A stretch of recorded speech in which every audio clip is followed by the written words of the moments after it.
So this is the original function, so we're just naming attributes off of this original function. So if I look at the interval from negative infinity to b, I'm talking about what's going on right here. And what it looks like to me is that f of x is increasing. Just looking for basic things like positive, negative, increasing, decreasing, things like that. At x equals b, that is a relative maximum. It is a maximum in an area. So remember that those look like hilltops. So if I look down here at D, there is a relative minimum.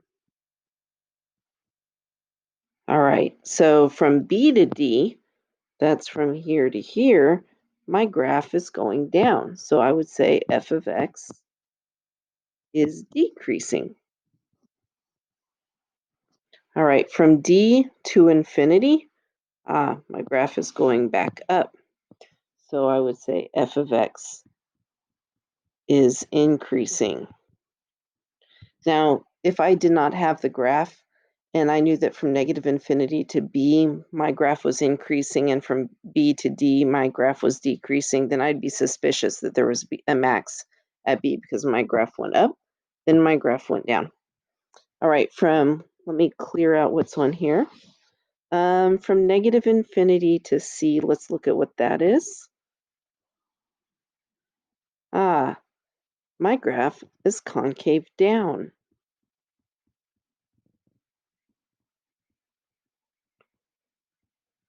And let's look at that other interval from c to infinity. Yes, f of x is concave up. All right, so that leaves x equals c, which, if you remember, that will be a point of inflection. That is where concavity changes. So this is a good review of the attributes that we had, but it's also what we're going to be talking about. We're going to be talking about how you actually find all of these things if you're given the graph of, let's say, the first